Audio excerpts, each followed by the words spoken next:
Good morning and welcome.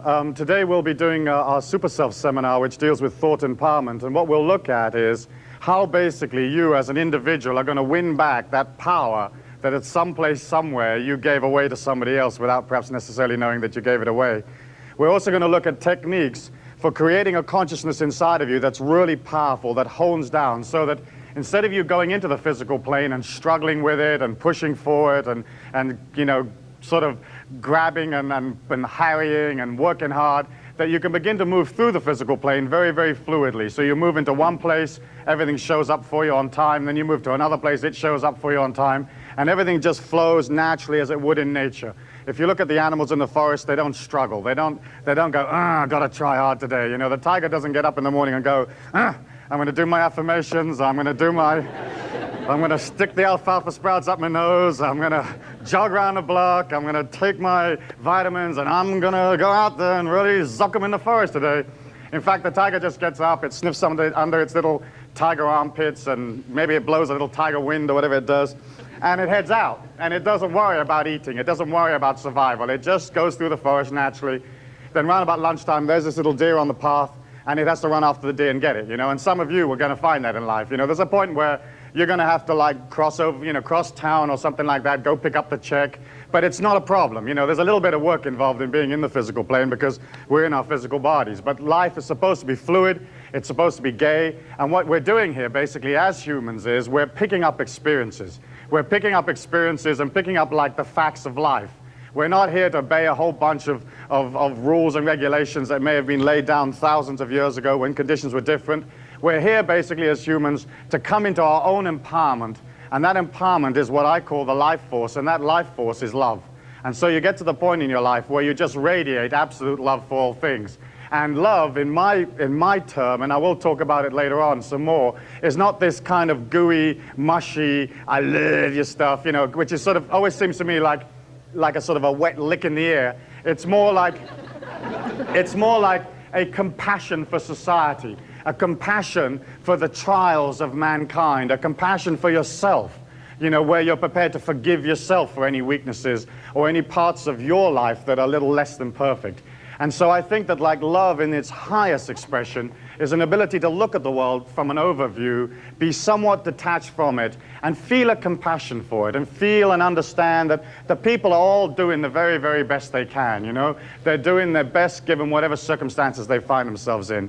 And when you get to that position in your life, and you can move through the physical plane fluidly, you have got the compassion, you have got this emotional detachment from society, then all of a sudden you begin to become free. And the whole object of the whole human experience is for you to win back your power, to win back your freedom. The societies we live in are totally designed to control you and to control me and to control all of us. You know, the institutions deal with control. All the financial systems are systems that deal with keeping the common man uninformed, unempowered, and supporting the system. Each one of you goes out each day and you support the country, you support the military, you support the institutions, you support the families, the neighborhoods, you run the bus systems, you run the trains, you give birth to the citizens, you nurture them, you feed them, you wipe you change their diapers and stuff. And it's always the common man that is asked to pay the bill. It's always the common man and the female, you know, the working woman who's asked to basically pay the bill for the entire thing. And if anything goes wrong, or anything gets any kind of mistake is made, or there's some kind of problem, they send you a love letter. It's called taxes. And they just crank up your taxes. They say, okay, we made this incredible mistake, and we bought all these missiles, and nobody figured out how to fire them, and it's only going to cost $1 billion, but we're sending you the bill. Here, I take the bill. Please send us the cash Friday.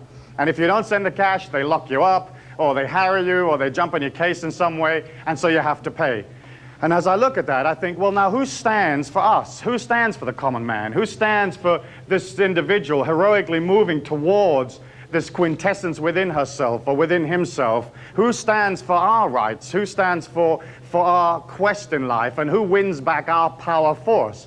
And if you look at society and you look at the history of the world, and I've always been very, very interested in the sort of historical perspective of how energy and peoples and philosophies has developed. If you look at the history of the world, nobody ever stands for us.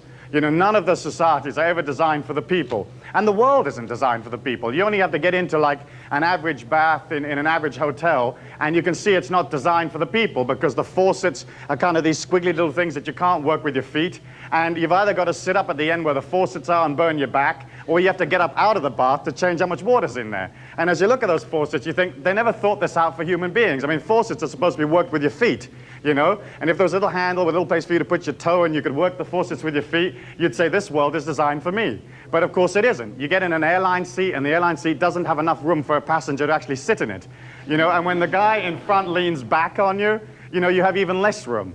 And so you go all the way to Taiwan or whatever it is, 17 hours, looking at this piece of fabric on your nose. and then you can say to yourself, is this world designed for me? It isn't. It's designed for the airline. If you ever think that the passengers are anything to do with an airline, you're totally looly-looly, because the passengers are nothing to do with it. You know, they just shoo us all on. And I do a lot of traveling as I go around the planet, and you watch people in airports. I mean, it's like, they're like automatons. They're sort of Kansas City, Oklahoma, and they're all scared out their brains, and the thing's uncomfortable, and they give you plastic food. In fact, I think the most dangerous thing about flying is eating the food, because, you know, that stuff is sort of sterilized. I think they mine it someplace.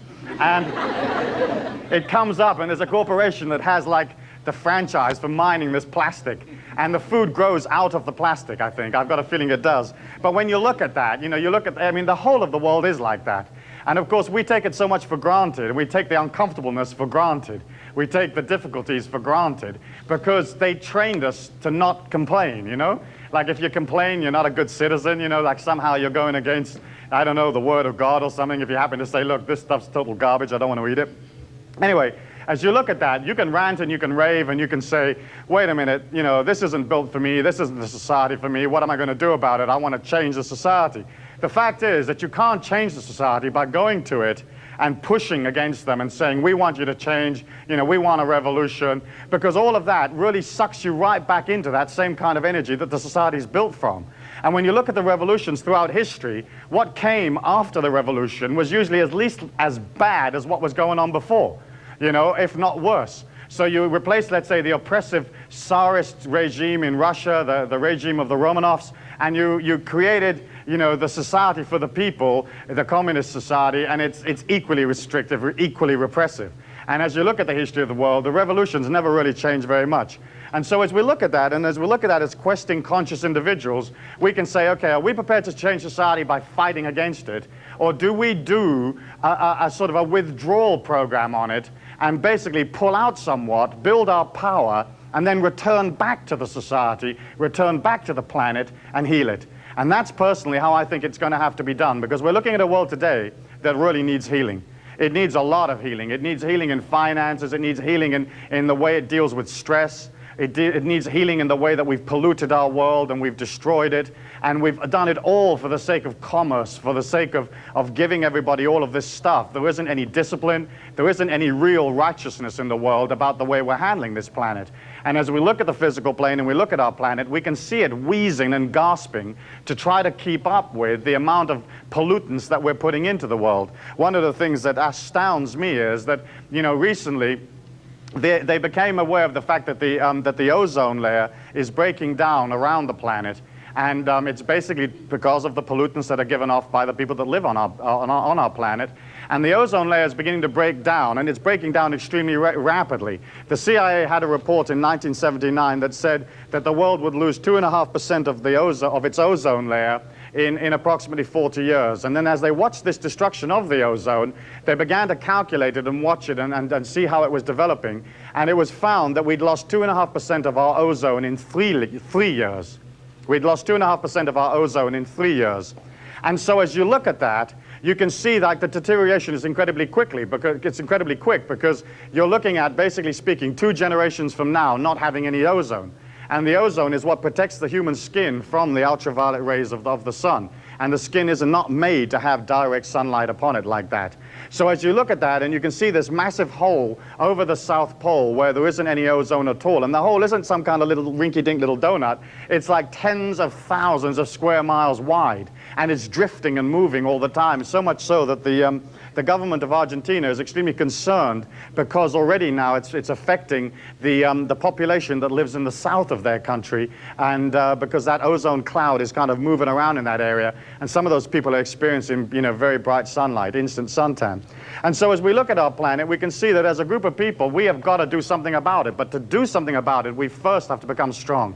And so my whole philosophy deals with pulling away a little bit, becoming powerful, seeing your life as this heroic goal, this heroic quest, you know, not being so sucked into what's going on around you just at this moment, becoming this powerful, creative individual, and then returning back and standing there for your people, for your tribe, for your nation, for those particular interests that you have at heart. And you stand there as this mega being, as this super being, what I call the super self, and you promote that and you express that, and other people will do what you're doing by watching your excellence, by watching the quintessence of humanhood that you've reached. As we look at that, we have to have a sort of a metaphysical overview of what we're doing here on the earth plane. And if you go out in the street and you ask 100 people, hey, what is the meaning of life? You get 99 people that go, huh? Because they don't know. And if you ask a group of people, hey, what do you think your life's purpose is? They also don't know. It's almost like you've been dropped off in this experiment and nobody told you what the experiment was about, and nobody told you how to make it happen, and nobody told you what success would be or failure would be. And so there's all these people out there drifting. If you accept that your consciousness creates your reality, if you accept that what you feel about yourself is what you pull to you in the way of events, then you can see that you can alter your destiny. I don't think, let's say, a person in a forest, in a tribal society, has a lot of ability or a lot of metaphysical power with which to alter his destiny. But each one of you here have. You know, you're living in one of the fastest moving societies in the world. You're living in a country that has great capital, great power, tremendous movements, more art, more creativity than at any other time in the history of the world. And each one of you is a powerful being. Each one of you is coming to the point where you are closing out the physical experience. I personally believe in reincarnation, and I believe that you've come through maybe, you know, many thousands of years of various experiences on the physical plane. However, if you don't believe in reincarnation, it really doesn't matter because, you know, you're on the train, you know, whether you like it or not, you know. And if you believe in reincarnation, what you're saying is that the train stopped at other stops along the line. And if you don't believe in reincarnation, you just say, hey, I'm on the train.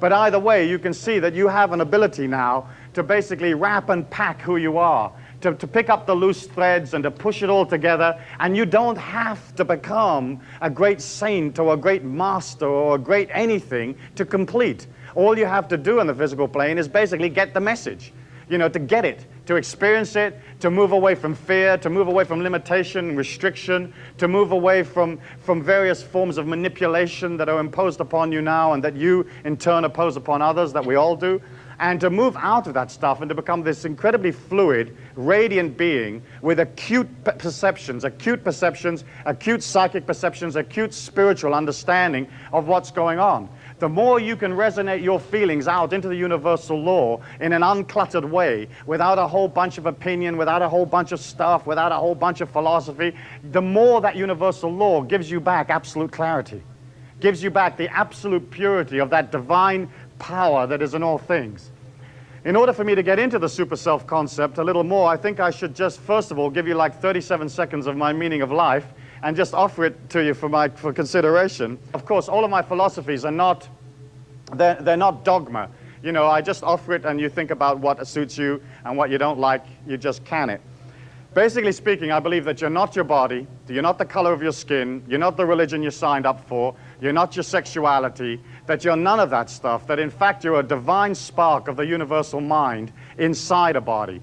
And that I believe you came to the physical plane, and when you came, or before you came, that divine spark inside of you, that I call the higher self, had an image or an understanding of what it was going to be getting into.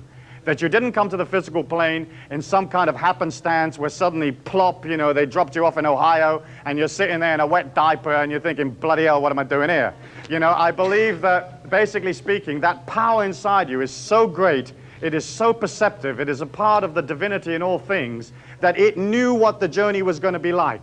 It would not necessarily know that at the age of 26 you'd fall out of a cab drunk and break your leg, but it would know the masculine, the feminine, it would understand the parents, the tribe, and it would say, what are these experiences that I'm signing up for? And of course, as you look at the 4.9 billion people on our great planet, they all signed up for something different. There are no two people on the physical plane that have the same liver, that have the same eyes, that have the same culture, that have the same contents to their mind, and we're all different. There are 4.9 whatever billion experiments out there. And so as you understand that your journey is absolutely unique. And even though you may seem or you may think at times that perhaps your life is somewhat mundane and somewhat humdrum, it isn't, because you have an opportunity from the sort of the programming or the set of tumblers that you're particularly working with to come out of whatever position you find yourself in. What I think happens, or what I perceive to happen, is that this divinity inside you has a perception of what is happening on the physical plane, or has a perception of a place that you can possibly evolve, and looks at it and accepts that position as a growth experience. The weaknesses of the physical plane, the mayhem, the disease, the war, the famine, the inconsistencies are part of the beauty of what's going on here. If this place was a Garden of Eden, and if it were perfect, you wouldn't have come. The whole point is that you can go out of this hole, and you can go onto a freeway, and you can jump the freeway, and you can be hit by this semi-truck going to Tulsa, and splatter yourself up against a concrete post. That is what makes life fun. That is the whole reason, for being here. I mean, a tightrope walker, the whole point of a tightrope walker is that he can fall, and he can smash every little bone in his body in the sawdust. And that's what makes it interesting. If you put the tightrope on the ground, everybody's going, oh, boring kind of show. So the whole point of the physical plane is the imbalance. And when you look at the physical plane, and you look at the way people deal with the philosophy of it, you see all these people sort of moaning and groaning and saying, oh, if only it was different, if only there wasn't any war, if there only wasn't any disease, wouldn't it be marvelous if everybody had something to eat and this and that? And of course, all of those concepts are concepts that we can create as humans. We can create a world of plenty. We can create a world that's at peace. But the very fact that there isn't any peace gives us something to work on. You know, if you showed up and it was all peaceful and everybody was happy and they're all driving around in Porsches, you know, I mean, you commit suicide. You say, this place is so utterly boring, I'm off. And so as you look at the physical plane, the first way to detach from it is to understand that you can't understand it. That each person has this divine thing inside of themselves, and they're going to explain it to you in all sorts of religious and philosophical terms, and in whatever terms they explain it to you, that's fine. And you don't know what they need. And so when you hear of some incredibly gruesome thing where somebody got chopped up in 1,000 pieces and got flicked off the roof one by one, or whatever it was, you know, you say, well, that's an interesting evolutionary experience, you know? Very interesting. And you hear about a whole bunch of people that hit a mountain in Japan, and you say, that's an incredibly neat way of spending Tuesday afternoon. Because basically, if that infinity inside you is infinite, you were infinite before you were born, you were infinite right now, and you're going to be infinite after you die. And you're never going to be more awake and alert and interested in things than the day that you actually kick the bucket, to use an English expression. But the day that you die, you're going to be intensely interested in this, and you're going to think, what a marvelous thing to do, you know? Instead of watching some stupid maniacal TV show where everybody's blowing themselves up, I could actually blow myself up and find out how it feels, and this is really neat. And here I am standing outside of this body, this physical thing that I just rented for a little while, and isn't it neat, you know? And I don't get a bill, it'll just go back to where it came, and I can head off to higher ground. But the main thing is to create that power inside of you, to create that energy inside of you now. When I was first looking at altered states of consciousness, I kind of experimented in every wild and wonderful thing that I could get my hands on, and I trained as a medium at the College of Psychic Studies for a little while, in that kind of English type of spiritual mediumship where you talk to the souls of the departed, you know? And you would be sitting there and they'd bring you somebody in for this seance, and you would, you know, their granny would show up, or their Aunt Maud would show up in the spirit world, and you'd see it as symbols in your mind's eye. And, you know, like the Aunt Maud would give them a few symbols, and they would recognize that it was Aunt Maud in the spirit world, and everybody would go, how nice, and have another cup of tea, and that kind of stuff. And then there was a point in that sort of reading thing where it was customary to ask the spirit if they had anything that they wanted to say to the person that was still in the physical plane to encourage them upon their spiritual journey through life. And Aunt Maud would say something like, well, I know you've had a hard time, ducks, but it'll all be all right in 3 months, and don't forget, God loves you. And then they'd roll in another person, and they'd be sitting there, and we'd find his Uncle Fred, and Uncle Fred would talk about his experiences in the war or something, and the sitter would go, oh, yeah, that's where Uncle Fred was invalided out in Guildford, or whatever it was. And then at the end of the reading, you'd say, Uncle Fred, is there anything that you'd like to say to the sitter before we close out this reading? And Uncle Fred would say, listen, mate, I know you've had a hard life, and I know it's been terribly hard for you, and I know it's been a terrific struggle, but don't forget, it'll all be all right in 3 months, and God loves you. Well, anyway, I delivered about like maybe 100 of these kinds of messages, and then one day I was walking through the front door of the College of Psychic Studies, and I had this incredible realization that, basically speaking, if you're as thick as 2 planks, you know, when you're alive, you're as thick as 2 planks when you're dead, because none of these spirits and dearly departed people had a clue as to what was going on. So I decided to set. They didn't. And isn't it true? I mean, it's human nature to give advice, you know? I mean, how many times have you stopped somebody in the street and you've said to them, excuse me, but could you tell me how to get to downtown? And the guy hasn't got a clue. But he says, yeah, make a left, make a right, make a left, make a right. And they don't want to tell you, I don't know how to get to downtown, you know? And it's a bit like that. You know, these spirits would give you information. They haven't got a bloody clue, but that was okay. They gave you the information. So they want to be helpful. So what happened was that I came to this realization that if you don't develop your power now, you know, when do you get to develop it? I don't believe that when you die, this transcendence is suddenly there. I think you enter into dimensions of consciousness that have a higher state of perception, but those dimensions of consciousness don't have all the answers. And you only have to look at some of the stuff that's coming down today from the people that are channeling this and channeling that and these spirit mediums and so on, and you read that stuff, and it's kind of really what I would call yawnsome, because it's a bit sort of like, you know, the voice of God speaks, and it says, crikey, if this is all that the voice of God's got to say, it's incredibly boring. Because obviously whoever's channeling doesn't really have any more clue than any of us, or often they don't anyway. So as you look at that, you're looking at a lifetime here where you find yourself in this incredible situation, and you only have a short period of time to get it together. You know, if you're not prepared to rise up out of your seat today and leave this place and really begin, you know, when are you going to begin? And when you look at the people of the world, they drift. And they drift all of the time. There's never sort of, doesn't seem to be any hurry up about getting their act together. Well, I'll start next week, I'll start next month.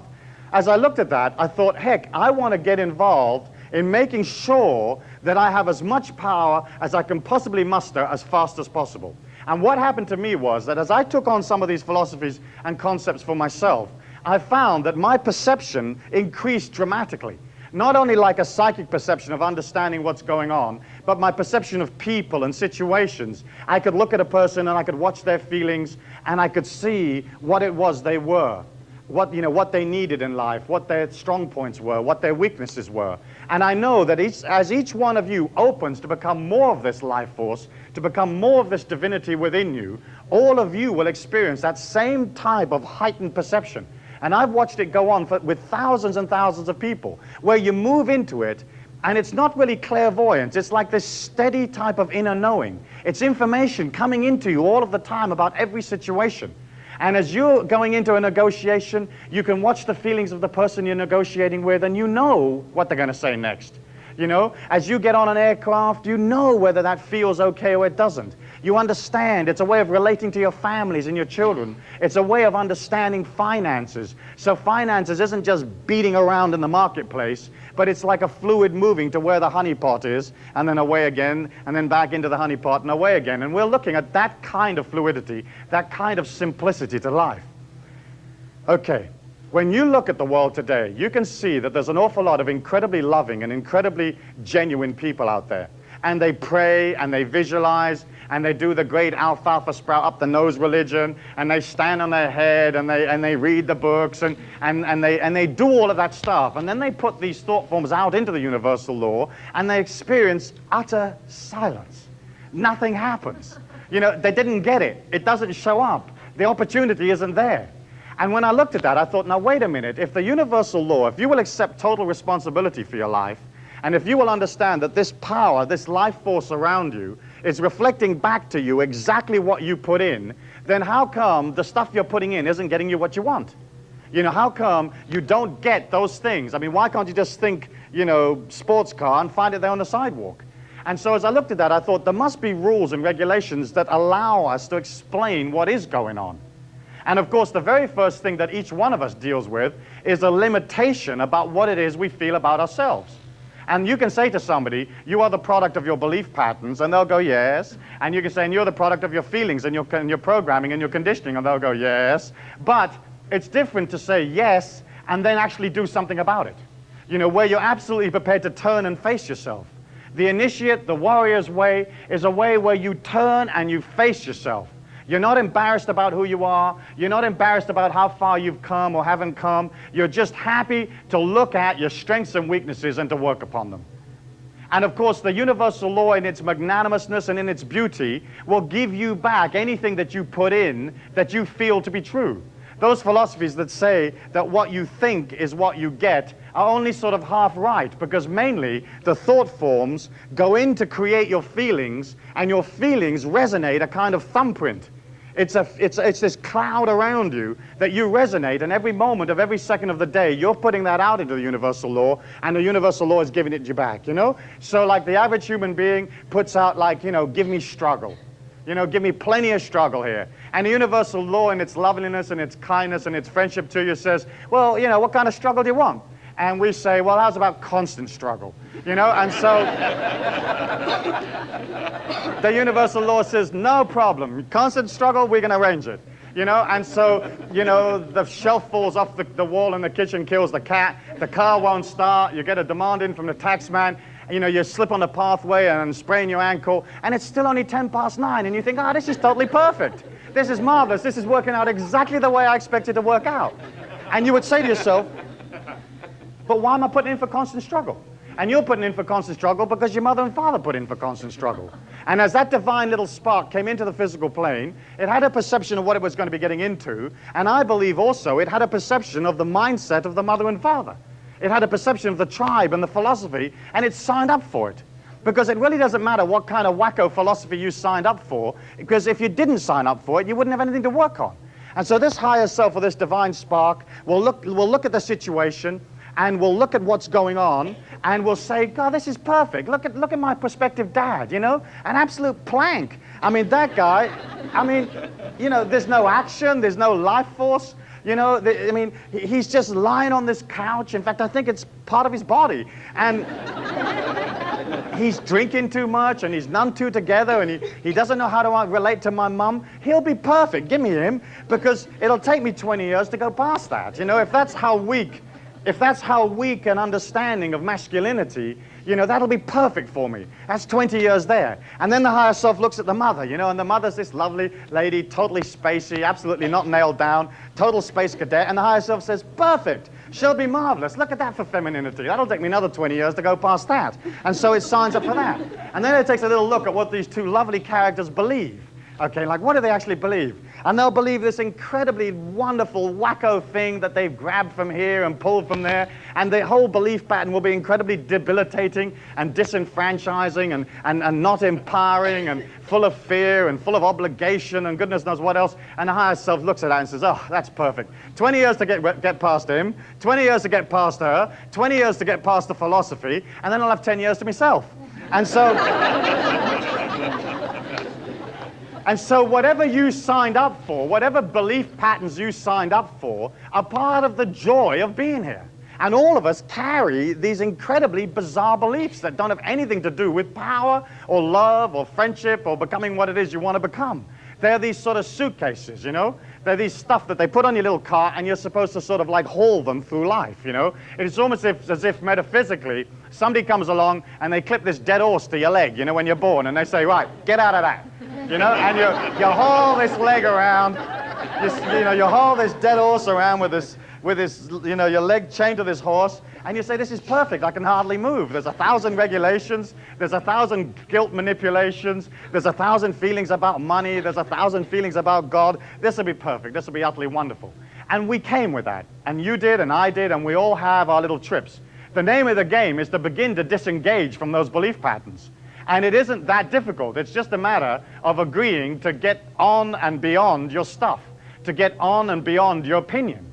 And as you look at the physical plane, you understand that, like, we teach our people that they've got to have an opinion, that they've got to defend their opinion, that there has to be a debate about their opinion. But in fact, the more opinions you have, the more beliefs you have, the more stuff you carry. The sage is a fluid movement through the physical plane. The sage believes in the sanctity of all things. It believes in allowing things to be whatever they are. It believes in love and in warmth and in kindness, in non-interference. But the point is, you can only get to that point of energy, or that super self-energy within, when you can disengage from all the weaknesses of the people. Because the physical plane, the actual people, are incredibly weak. And we're living in the strongest example of those people. The rest of them, forget it, you know, forget it. And when you look at the people, they don't have power. You know, they don't control their own lives. And so here we're looking at today is getting your power back. And you all have worked upon yourselves and got some of it back. And now it's time to basically get the rest of it back. And you getting your power back is not necessarily threatening to those other people. Because you're not going to go into society and start beating up on them and say, hey guys, you're not doing it right, you've got to follow my philosophy, you've got to follow my way. What you do is you just gently withdraw out of your society. You basically retreat backwards. It's like walking backwards and facing frontwards. So gradually they don't really know that you're going. But eventually you're over the horizon, you know, and you've totally disappeared on them. Okay? And they say, whatever happened to Harry? You know, he was here a minute ago. Yeah. First and foremost, the power that your consciousness has is directly linked to the amount of life force you express. And that life force is basically resonating through your body. It's resonating in the physical molecules of your physical body, but it's also resonating through your emotions and your thought patterns and the way that you deal with your life. Whether you deal with your life in a disciplined, warrior's way, in an honorable way, in a fluid way, or whether your life is this flip-flop pattern that you got from your mother, where you're sort of bouncing off the walls like this billiard ball that's run amok. And if you look at that, you can understand that most people don't realize that. They don't understand that, say, for example, as they're going for a new job or a new opportunity in life, that it's linked into how they look, how strong their body is, you know, how much power they have. They think that some kind of chance or luck is doing it to them. The conscious, evolving being doesn't believe in chance. She or he understands that she has the power to create anything they want. A person that's totally out of control and believes in all sorts of forces manipulating her or him, they have chance, they have luck. You know, and those kind of guys, they better come out of the house in the morning and rub the little rabbit's foot and do the little beads and do their little affirmations and put on a little suit of armor and get their insurance policy and get in the car. Because they're going to need it. You know, they're going to really need it. But the evolving being, because they're walking in a measured way through the physical plane, and because they've understood how to use power and they're not scared of it, those people can literally create their own destiny. And that's you. That's us. We have the ability to develop a utopia right here. The golden age isn't something that's going to sort of flutter down from the sky someday. It's basically a whole bunch of people getting up and saying, I claim my right to this golden age. I claim my right to absolute transcendence, to absolute power, to a life beyond fear, to a life of love, to a life where we are this brotherhood of man and we are creating our own destiny. And when enough people get to that conclusion, then the planet will change. And it'll be a neat day. It'll be Tuesday afternoon, 3:15. It's changed at last. You go, phew, thank God for that. We can all sit down. Okay, as you look at that life force, you've got your physical body first and foremost. Obviously, if that is falling apart, never mind transcendence, never mind this heroic path, you got to look at that physical body and try to do something about it right away. Because if it conks out, you know, the game's over for you. Okay, so that's the very first place. The very first place is to put power into making that body strong. Some of us are born strong, some of us aren't. And so if your body is weaker than normal, then that's part of the beauty that you accepted. And you'll have strong places. You know, maybe your emotions don't flop around so much. You know, maybe you've got very nice or very strong intellect instead of a strong body. But each one of us has strong parts and weak parts. And then as you look at your physical body, you have to then understand that your emotions are intimately linked to this life force thing as well. And your emotions do more to destroy the life force contents of your life than almost anything else. Because you'll start out on the day and you'll go out and you'll be feeling good about yourself, and then suddenly there'll be some kind of emotional hassle or some emotional confrontation, and the whole of the energy of what you are is destroyed. But if you're beginning to pull out of things, if you're beginning to pull out of opinion, you're not so intimately involved in the emotions of it. You can set upon a quest, and you can say, within 6 months, I want to be out of debt, and I want to open a pizza parlor in Bujumbura. And you head off, okay? Now, to have that in your mind and to have that in your visualization is great. But also, you're going to be open to not getting that. On your way to the airport, something may happen, and you might wind up in New York. So you can put these goals out ahead of yourself, but you don't lock emotion into the goal. You just allow yourself to move fluidly towards it and pick up whatever experience happens to be there as you're going along. So often as we go out in the physical plane, we put an idea for our life, like, hey, I'd like to be thinner, I'd like to have a more loving relationship, I'd like to have children or whatever it is, and then we get incredibly frustrated and emotional if it doesn't happen. And the name of the game basically is to begin to pull out of emotion, to stay calm and to not have such an opinion about what's going on. And when you don't have an opinion, you're happy. Because if you think about it, we live, do we not, in like an eternal now. The subconscious mind has an illusion of these days rolling one after the next. But in fact, what we are is this infinite being in an infinite time frame. And so if you're feeling lousy right now, you're feeling lousy infinitely in all directions. If you feel poor right now, you are infinitely poor. It's not like, well, I'll feel poor right now, and then later on when you give me $1 million, I'll feel rich. You'll never get the $1 million. If you want to be rich, you've got to resonate rich. You've got to have calm emotions to allow that divinity to come forward. The whole of the physical plane is basically this electromagnetic field that we create around ourselves, and we create it through our feelings and through the electromagnetic impulses of the brain.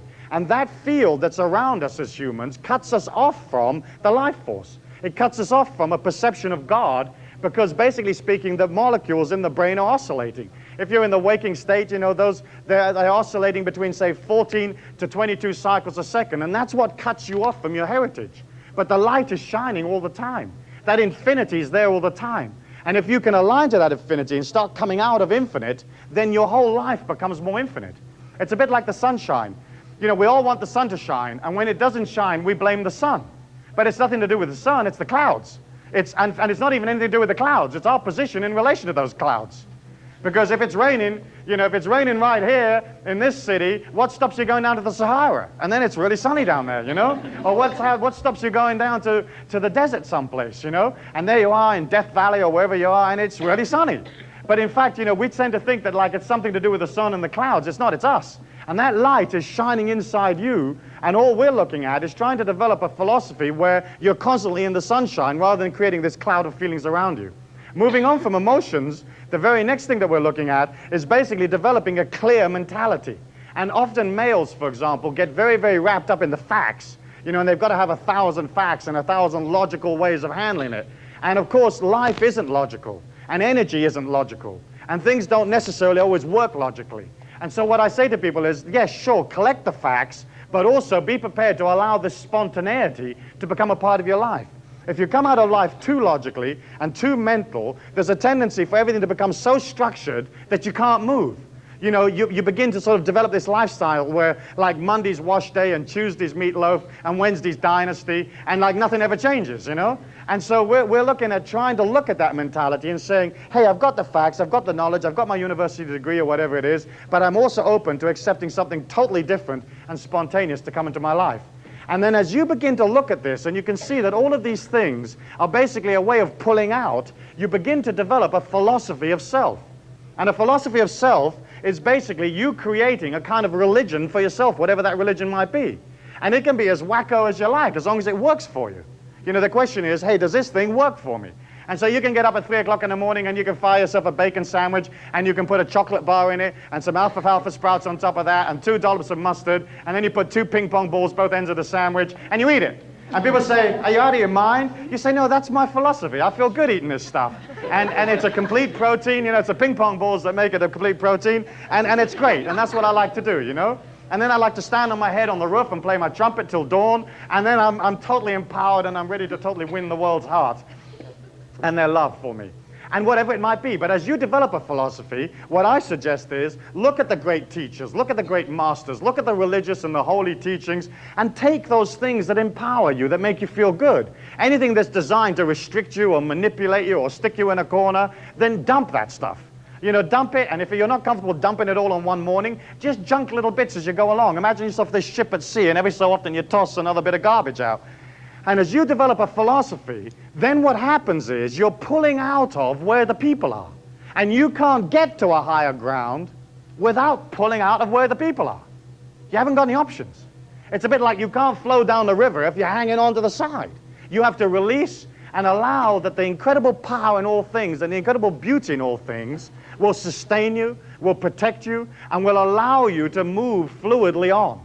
You will not necessarily be able to see what's going to happen in 6 months' time or a year's time, and what if, and if I do this and this happens, then I'll go over here and then that'll happen. What you have to do is literally cast your fate out there, but not in the sense of like tossing your power away, but you move forward with your power right there saying, because of my energy, because of my heroic transcendence, because of this warrior discipline I feel inside of myself, I know it'll be fine when I get to Bujumbura by the very fact that I'm standing in Bujumbura.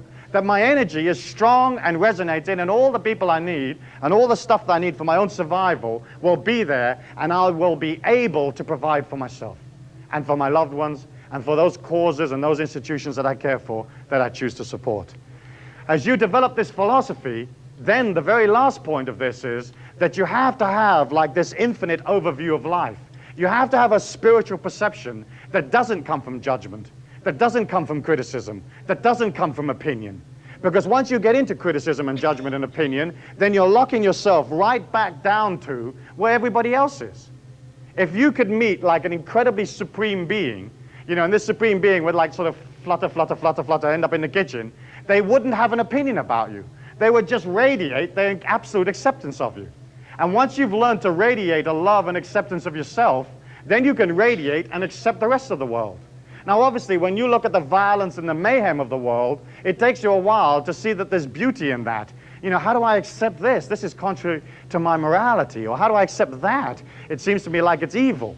But you have to understand that all of those people are basically coming together, and they're coming up bit by bit, given time. You know, given time. And it isn't for you to have to go fix it. You can't go to somebody who's evil and say to them, stop being evil. You can't go to, say, let's say, a teenager that's taking dope and say to them, hey, guy, you know, stop taking dope. I mean, that isn't going to work. What you have to do is get around them, love them, and bring them gradually out to something else. And you'll be able to do that. As you develop your power, as you develop your perception so they're really acute, so that you can look at people and you know, you can look at situations, you can feel the future all around you, you'll be able to change people, but you'll be able to change them from strength and love. And the way you change things is from within. You can never dictate or force or push, because then the people's feelings get mangled, and what you're doing is you're swapping the manipulation that they're in right now, the restriction that they're in right now, for a different restriction which happens to be yours. Okay? And that's often what happens in a lot of philosophies. You dump one bunch of total garbage, but you sign up for another. So as we look at that, we understand that if you can come out of infinity, absolute infinite love and acceptance, and if you can see your life as infinite, even though at times it may not be, then what happens is that gradually you become congruent with that infinity within you. And congruence means that your energy and the infinity all around you is one and the same energy. Okay, you can't say, I want to go to a higher ground, and you continue to live and act the way that you've always lived and acted. To go to a higher ground, you have to develop that ability to be able to let go, release, and come to some new arrangement with yourself. When you look at our lives, my life, your life, often they are so intensely complicated. The relationships, the financial arrangements, the structure, the kids, the mortgage, the car payments. When you look at those lives, you can see how difficult it is for the life force or the God force to shine through. It's a bit like, you know, when you see two people talking in the street, or you see a person talking who has a tremendous amount of opinion about something, okay? Now you try going up to that person and telling them something different. You know, they don't hear you. You know, the lights are on, but there's nobody home, you know. It's like they don't hear you. When I imagine yourself, you imagine this divinity trying to radiate through your life, trying to make it more transcendent, and you have all of this stuff. You know, you have all of the stuff you bought, the Porsche and the spa and the new carpet and the little escalator for the canary, and you've got all this stuff. Okay? And it's important to you. And then you've got your opinions, and you've got a philosophy to defend, and you've got your ideas about the children, and you've got this and that, and your obligations, and the guilt patterns, and all the things you're supposed to do. And you imagine this life force saying, gosh, if I could only just squeak into her life for a moment, you know, it'd be marvelous. But I can't, because the complexity of it makes it impossible. And so as you're looking at trying to move towards a higher ground, to a place where you have this psychic perception, where you have this transcendent all-knowing, you're going to have to de-escalate your lifestyle. You're going to have to make it less complex. Look at those things that are truly important for you and go in for them. Okay, and maybe you may like to get around a kitchen table and discuss it with your family and with your loved ones and say, listen, heck, what is important? And suddenly you all realize that the little escalator for the canary really wasn't that important, because the canary could hop up onto the perch anyway, and you sell it and you do something different. But as you look at the complexity of human life, you can see how this God force or this life force that's trying to get into your life, I mean, takes like the lowest place on the totem pole. As you begin to resonate and as you begin to express your power, the oscillation or the vibrations that you express begins to move up. And you look at the physical plane out there, and you look at the man in the street, and let us just say hypothetically he's oscillating at, let's say, 20,000 cycles a second. Okay, realizing that I'm just picking these figures out of the sky. It's just a way of having a term of reference or a place to sort of hang your hat. Let's say that the average person has this 20,000 cycles a second of life force. That life force is encrusted by all of this stuff. As he or she begins to throw the stuff out, and as he or she begins to become congruent with the infinity inside of themselves, and as they begin to heal themselves and forgive themselves and see the machinations of the physical plane as beautiful, their energy begins to move up. And as they begin to oscillate from 20,000 cycles a second to 30 and 40 and 50, they get into a point where they can control their destiny, where they can create a thought form and then boom, there it is right in front of them, instantly, no effort. You know, where they can control their physical body, where they're oscillating at a vibrational rate higher than the others. Again, always the same life force, always the same energy, but it's like having a cup of water or having a 50-gallon tank. It's always water, but you've got more to mess around with. And as you begin to do that, the opportunities that are out there for you, that are sort of waiting for you to get your act together, will begin to plop into your life, will begin to sort of jump and be there with you. You can't see from where you're oscillating now necessarily where you could reach in 5 years, because you can't see a move to Peru and falling in love with this guy that's a second-hand llama salesman in Peru, and then him dying and leaving you a herd of llamas, and you selling the herd of llamas and winding up on a Russian fishing boat, and the boat's sinking, and you swim into a little island that was made of gold. You know, and you can't see it. I mean, there's all these circumstances between you and that. You can't even fathom how it's going to work. So as you begin to understand the necessity for you to move into power and to begin to move this consciousness forward, you have to, as you're walking upon this path, walking upon this dedication, constantly choose those things that honor you, that are energetic for you, that are powerful for you. And it amazes me how many people don't choose that. They choose weak situations. They choose situations where in a workplace, say, they're manipulated like crazy. They choose restriction in marriage and human relationships. They choose manipulation when they're the boss and they need to feel the need to manipulate everybody like crazy to get them to do it. You know, they choose difficulty. They choose struggle. Each one of you, every single day of your life, has a variety of choices to make. And it's a lot of choices. And you always want to move towards, is this powerful? Does this empower me? Is this loving and fresh and open and free? Or is it restrictive and grody and lousy and not making me happy? Because you have a responsibility to make yourself happy. You have a responsibility to find life this exhilarating journey of laughter and casualness and fluidity, and that's what we're moving towards.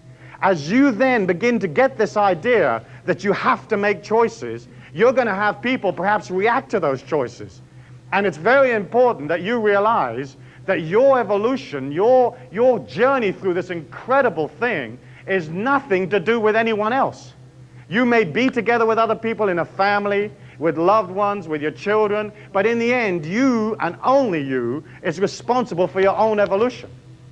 And you can't live your life the way your mommy and daddy want you to live it, or the way the people at the office say you got to live it, or the way society says you got to live it.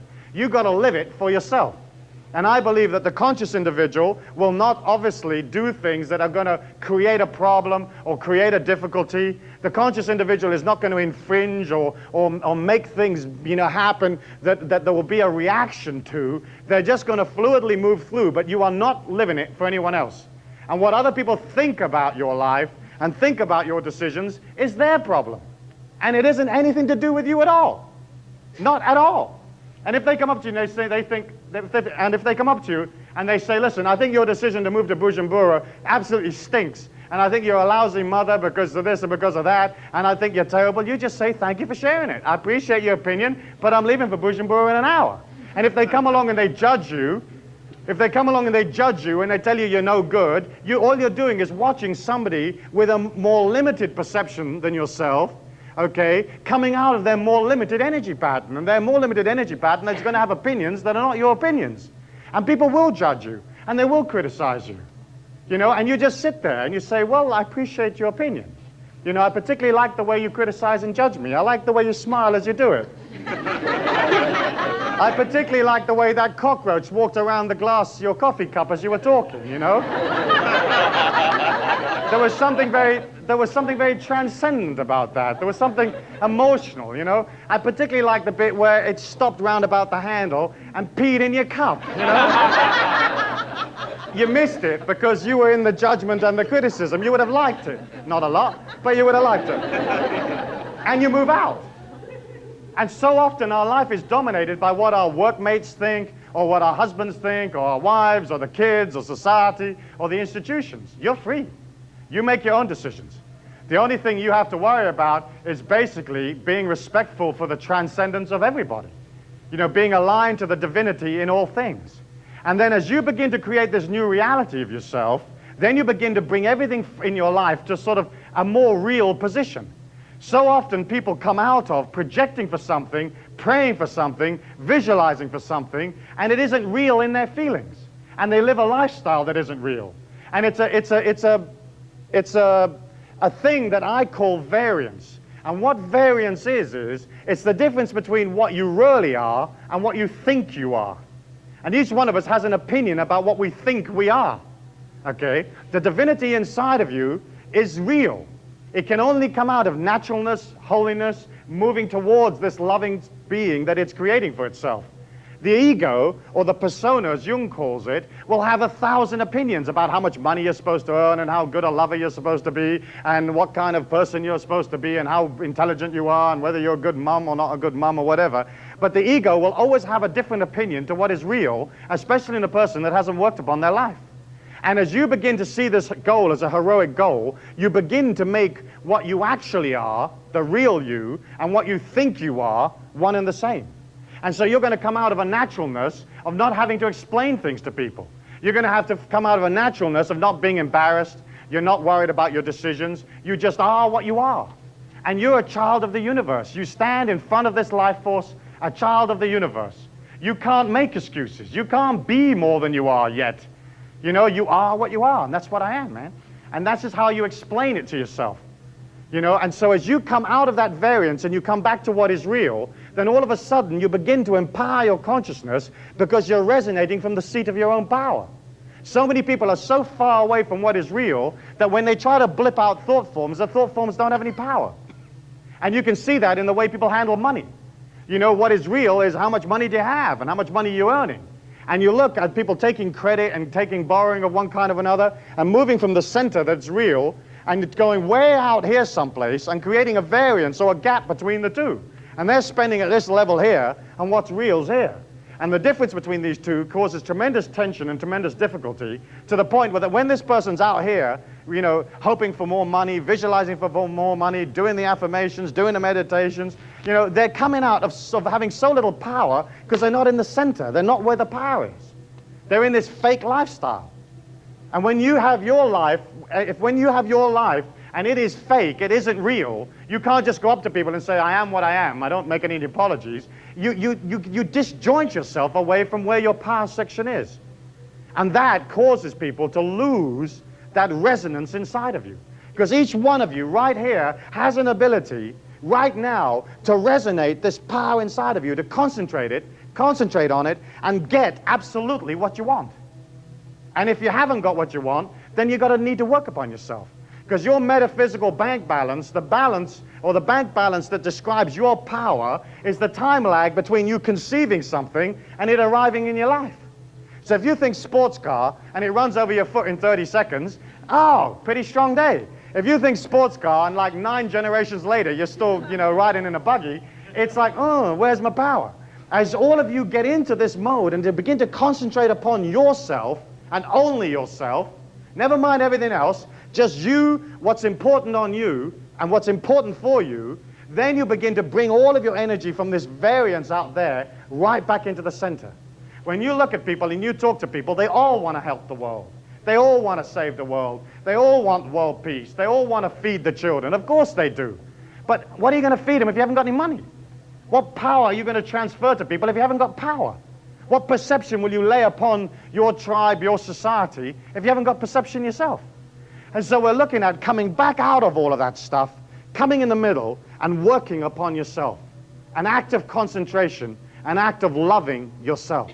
And as you get into that love and you get into that concentration, the power inside you oscillates faster and faster because you've brought it back from all over everywhere, and you can begin to use your consciousness as this laser beam of intention, where if you put your mind on something, it'll blip, and it'll blip up in your life, and it'll be easy, simple, and quick.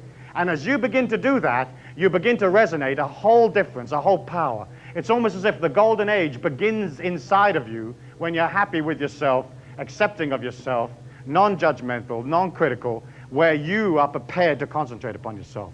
And people say to me, well, Stuart, isn't that like egotistic? Isn't that sort of, just looking after yourself? What about the world? You can't give anything to the world, very much of any kind of significance, until you become powerful, until you are disciplined. You can't heal if your body's falling apart. You can't take the children in your arms and soothe their feelings if you're bouncing off the wall. You can't feed the hungry if you haven't got any moolah or cash with which to feed them, And so we're looking at creating a society of individuals that will pull in, that will understand these concepts, and that will work upon themselves. Let's just talk for a moment or two about variance some more, because it's a concept that's not real easy to grip the first time you hear it. Basically speaking, variance is the difference between what is true, what is loving, and what is real that's inside of you, and what you think about yourself. And obviously that many times that will be totally different and at variance with or different to the real you. One of the aspects of variance that is very, very common, of course, as I said, was money, where people are spending much more money than what is true in their life. The other aspect of variance, which is very common also, is the way that as individuals we deal with time. I spoke a few moments ago about the infinity inside of you. You're living in this eternal now, and you're just moving from one concept of the eternal now into another concept of the eternal now, constantly in the now. Any feeling that you can resonate inside of yourself becomes eternal. You can't say, one day I will be rich, because the universal law hasn't got a clue what that means. You can't say, one day I will heal my body, one day I will convert this relationship into this grody mess and bring it into something really transcendent and beautiful. As you understand that, you have to resonate those feelings now. It's a kind of sort of metaphysical fake it till you make it. There is this energy, and you've got to begin to believe it.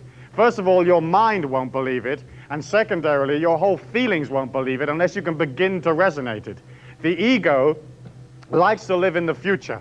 It likes to think in terms of, well, next month and next year I'll make more money. And next year I'm going to take a vacation. Next year or next week this will happen to me. And the reason it likes to live in the future is because, basically speaking, it doesn't have to do anything about it. Next year I'll make some more money means that right now I can sit around on this couch and do nothing, okay? Next year I will create this for myself is a way of saying it will never happen. And the universal law knows that, or at least the way that the life force works is, it reflects whatever it reflects whatever is in your feelings right now. And so it cannot reflect to you a future self, because in many ways there isn't a future self. In so much as, let's say, for example, a small acorn will become an oak tree eventually. That's really how your life is, but the oak tree is already inside that acorn. It's already inside that seed.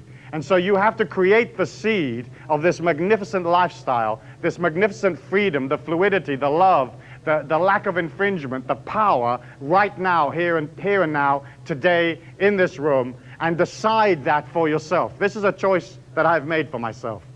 The very fact that my life does not as yet reflect all these really neat things, the fact that my perceptions are not as acute as they may be, is just a matter of my gradual sense of becoming.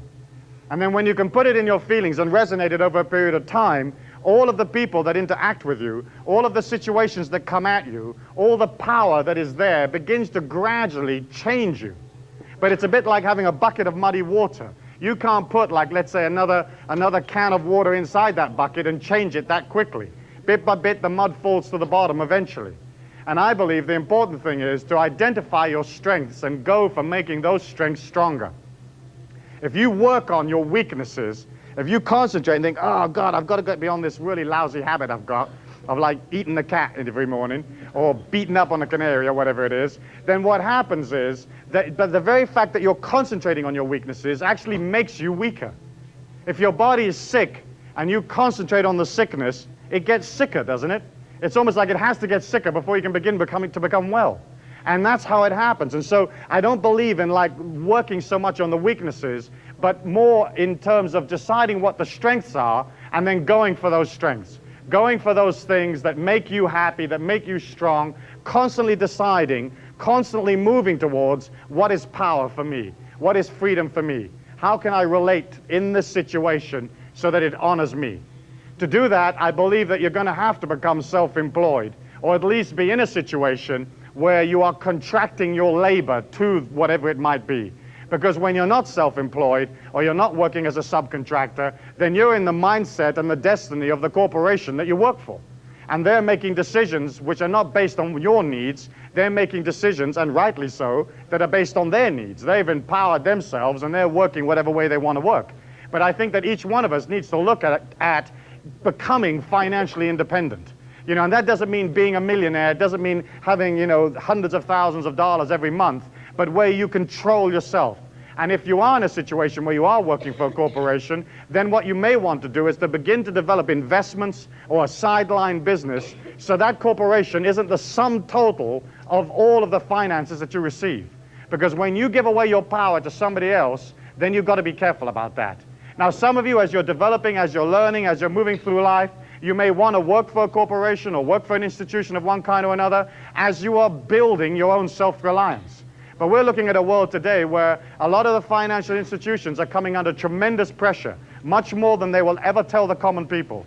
They're coming under tremendous pressure, tremendous difficulty, and that difficulty will be reflected in the way that we all do business.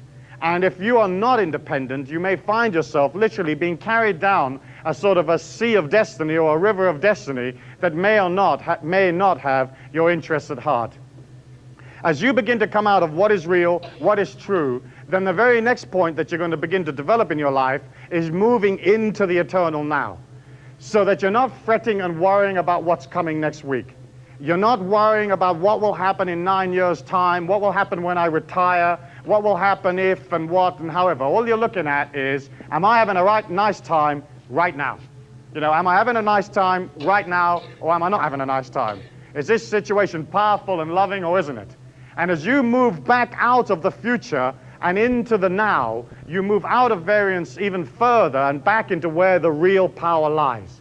As I said, the ego loves the future because it doesn't have to do anything about it. It can just fantasize. And those fantasies release energy from your consciousness.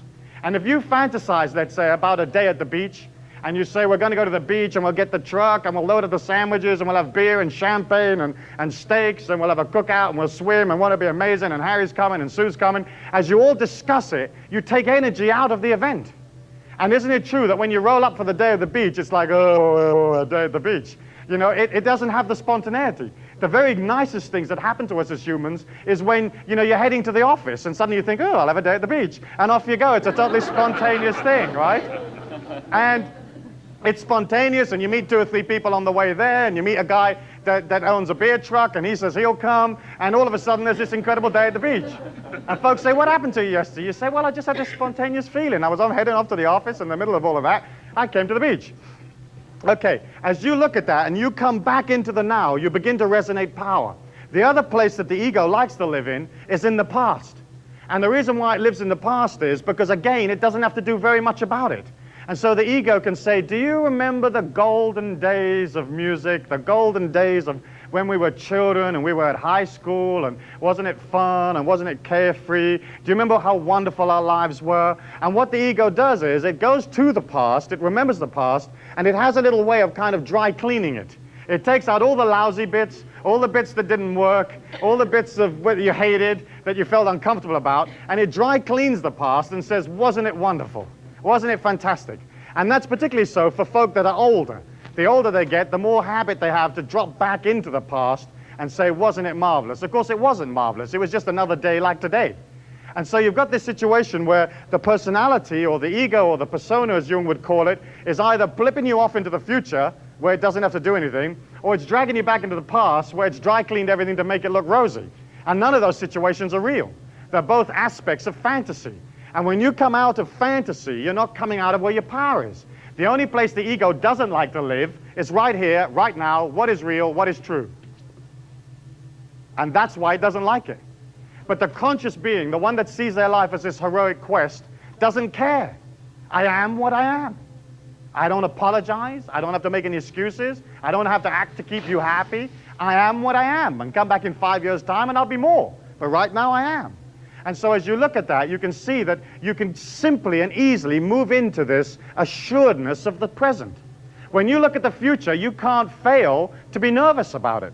You look at a world around you, it looks like things are disintegrating, there's a lack of control, there's wars going on, there's all this stuff going on. How can you think about the future and feel secure? It's impossible.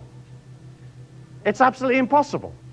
Whereas if you're in the now, all you have to say to yourself is, am I secure right now? You say, yeah, I'm having a lovely time. It's great. Tonight we're having ice cream. I love it. Okay? And you're in the now. And so once you bring that back, you have that strength. You have that identity. And identity is vital. And identity is saying, I am eternal. I am immortal. I am infinite. All the stuff that's around me may not be as beautiful as I would like it, but I'm coming out of doing my best. You know, and everybody does, whether it's a guy that steals things or whatever they do, you know. I mean, everybody, even crooks, come out of doing the best they can. And they're sort of loving themselves because they're saying, if I can pinch all of this money, I'll be all right. I'll be better. I'll be a more loving human being. I can give some to my mates, you know. And I remember this little villain that I used to know in a pub back in England, and he was always trying to become a better villain, you know. Now, I wouldn't condone his actions, and I wouldn't see his actions as morally right, and I would consider his stealing people's property as an infringement upon them. But you could see this guy's sort of bright-eyed transcendence in his thievery. You know, one day he came into the pub. One day he comes in the pub, and he's limping along, you know, and I said to him, I said, what's the matter? You know, what happened? He says, I fell off the roof. I said, well, what happened? He says, well, I was out burglarizing these houses, and I fell off the roof, and I should have known better, you know? I'm a better thief than the type that falls off the roof. He said, you know, I wasn't watching, it was dark, it was raining, and he says, you know, these new aluminum gutters that they have, they're just not up to the quality of the old ones, you know? They're just not up to the quality. The old cast iron ones were firm, you know, they just don't build houses like they used to. And I put my foot on this aluminum thing, and it fell, and I fell off the roof, and I had to limp home. And what kind of way is that to run a thieving career, you know? And I was saying to him, yeah, I can see how you could have a problem doing that. And again, I wasn't coming out of judging him or criticizing him, but you can see that everybody's trying hard, even if you don't understand how they're trying, you know, and that's important. And the same with yourself. You're doing the best you can, given the set of circumstances you have around you. As you begin to create that identity, then you see your life as this infinite transcendence. People say to you, like, it's a terrible day. You say, I think it's great that it's raining. I like rain. Ducks like rain. There's a whole group of people that love the stuff. You know, if people sort of say to you, well, the economy's falling apart, you say, well, I'm doing fine, you know. And if they say there's a lot of unemployment, you say, well, it's really interesting. My dad just got a job at like half the hours and double the wages. Doesn't matter if it's a lie. At least you're telling them you're feeling good, you know. It's like, I don't see the poverty. I don't see the difficulty. All I see is this incredible, ever-expanding beauty. The fact that some people haven't got it yet, well, they'll get it in the end. And then what happens is, again, you're looking at the strong parts of the physical plane. The parts that make you laugh, the parts that make you happy, the parts that make you feel beautiful, the parts that make you feel cared for and loved. Those parts that have meaning. When you look at the media, when you look at the newspapers, whatever it is, they're constantly telling you about the mayhem. But the mayhem only represents a minute percentage of all that's out there. The fact is that they can't say to you, you know, Mr. and Mrs. Smith, they're living in Cleveland, Ohio, and they've had a lovely day, and they love each other, and everything's fantastic. You know, tonight they're making love for the 19th time today. Their kids love them. The mortgage is paid. The car's running fine. You know, that's not news. But that's the truth for most people. You know, you would think by reading the media that everybody was dying violent deaths. A minute percentage of humanity dies a violent death. Most of them die old, in their beds, snoring, surrounded by their friends, and they say, well, I've had enough of this, I'm going to conk out, bye. And it's friendly and peaceful and loving, and angels show up for the event. It's great, you know? So as you begin to move towards an identity that says infinity, that says beauty, that says strength, it becomes what you are. You may want to try this. Try for the next 30 days. You don't look at a television. You don't read a newspaper. You don't get any kind of information from what's going on around you. And suddenly you feel more peaceful. Suddenly people say, do you know that the government changed? You said, no, I didn't. You know, do you know that they closed all the banks? Oh, they did? That's really interesting. I didn't know that. You know, you can begin to create a feeling of like, this is my philosophy. I don't live in the mayhem. I live in a philosophy where I have this congruence, I have this identity, I have this power. And then as you begin to resonate this power, you're going to want to figure out what it is you want. Because most of the world doesn't know what they want. And what you want may change from today, and next month you may want something different, and the month after that you may want something different. But you have to be able to answer that question. If this supreme being sort of plopped down in your life and said to you, what do you want? What would you say? I don't know. You know, you got to know. If you put into the universal law, I haven't got a bloody clue, it reflects back to, we haven't got a bloody clue either. You know? Forget it. You don't know. And you're driving, you know, you're the script writer, you're the director. If you don't know, we don't know. You see, and so many people put these incredibly wimpy feelings. And maybe what you want is, hey, I'd like to just be more organized. Okay, that's one thing you want. Let's work on that. Hey, I want to get out of this and do that. But you have to be clear about what it is you want. And if you're not clear about what it is you want, you move into what was discussed before, into a program of simplifying your life. Because if you're not in touch with that power inside of you that can feed you all the information that you're ever going to need, then you're a long way from the center of your being. And so if you are in that situation, you begin to toss things out. You know, you clean up. You have this kind of garage sale of your feelings and a garage sale of your possessions. And you get it all out there, and you clean it up, and you work with the associations. So you get down to this nut, this one person, this warrior. She's moving through the physical plane. She's strong. She's getting a clue about what she wants. She feels good about herself. She feels beautiful. She has a gift. He has a gift. He can move through. He's organized. He can serve the people because he knows what he wants. And as you begin to put into the universal law, I know what I want, it gives you back what you want. And it's a simple process. It's not complicated, but it's a matter of deciding. And there's none of you here that do not have the power to absolutely materialize everything that you ever want. And to materialize it and get actually more than you want. More abundance, more strength, more travel, communication, more interaction with humanity, more service to humanity. And that's important. Because otherwise, you're flapping. It's like the rudder's on the pier, and you're in the boat, and you're drifting. You know, and it's important. That is important. That what do you want reminds me of a little story that I'd like to share with you, which it takes place outside a brothel, but it's not a dirty story.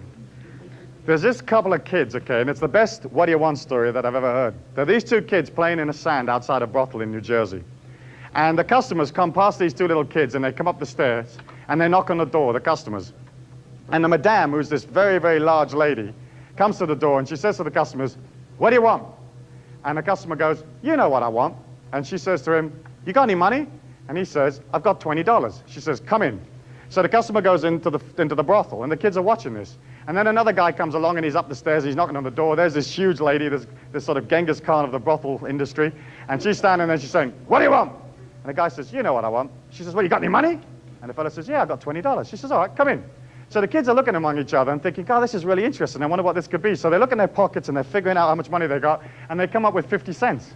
So they decide to try it. So they go up the stairs of this brothel and knock on the bottom of the door because they weren't real tall. And she opens the door and she goes, what do you want?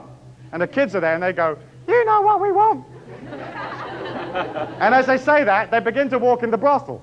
And she sees the 50 cents in their hands, and she grabs their hair, and she bangs their heads together, bong! And she throws them down the stairs and out of the brothel into the dirt again. And so they're down there, and they're totally dazed, and they can't figure out what the heck's going on, and they're dusting each other down, and one says to the other, if that's 50 cents, I don't think I could take $20.